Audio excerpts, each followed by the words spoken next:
So what is the number one thing you can do to help reduce viral transmission?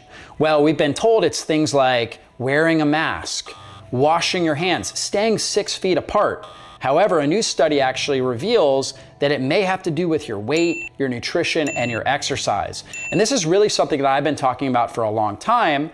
And lots of studies, lots of researchers have looked at obesity, your overall body mass index, and your risk of morbidity and mortality when it comes to something like COVID-19 or the flu. We know that people that have higher body mass indexes tend to be more hospitalized, have greater disability, higher risk of death when it comes to COVID-19 or really any sort of major viral infection that they get. However, what we hadn't looked at in great detail is the actual transmissibility or the contagion factor that's associated with your weight and your body mass index. And that's where this interesting study that was just published in the International Journal of Obesity, it's called The Correlation Between Body Mass Index and COVID-19 Transmission Risk. And it was actually done looking at a hospital, and what they were doing is contact tracing the different employees at the hospital and looking at who got infected by who.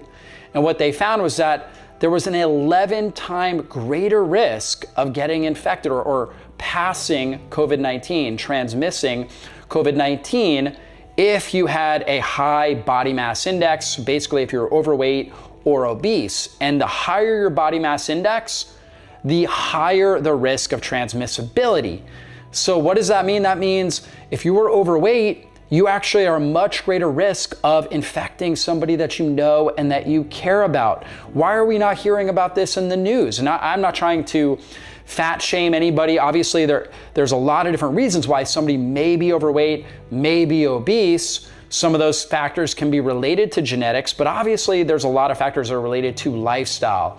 Eating the wrong types of foods, not exercising properly. You know, these are really important risk factors when it comes to your overall body mass index. And so why is it that people that are overweight and obese not only struggle more with a viral infection, but also have a greater transmissibility? Well, it has to do with their immune system. Their immune system is not good at recognizing the pathogen, and therefore they have a higher viral load.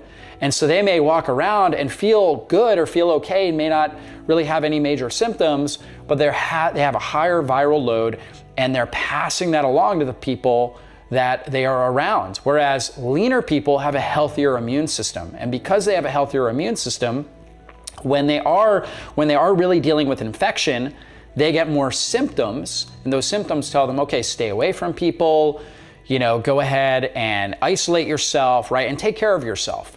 And when they are asymptomatic, when they don't have symptoms, they don't have a high viral load, not enough of a viral load. They haven't hit a certain threshold to where they're transmitting and they're contagious. And so this is why, again, it's so important that we take good care of our health. We really need to make sure we're eating the right foods, that we're exercising regularly, getting good sun exposure. You know, I've talked a lot about how vitamin D and your vitamin D levels play a big role in your overall morbidity and mortality rate when it comes to viral infections like COVID-19. So vitamin D is critical. We get that from the sun, okay? But it's also very important that we're staying lean, and vitamin D plays a big role. People that are overweight struggle. They have insulin resistance, and when you're insulin resistant, you don't absorb, or it's harder for you to optimize your vitamin D. You need more sun exposure oftentimes, or more supplementation in order to get your vitamin D optimized. And so if somebody is insulin resistant, which we know based on their BMI, if they have, you know, a higher BMI, like something like over 30, for example, we know that, you know, they're insulin resistant, and that means that their body is actually hyperinflamed. Their immune system is already going haywire. They already have a high level of inflammation. So when they come down with a viral infection, it's like pouring gasoline on a fire, right? And so now they're really suffering with it, but also even before they get to that point.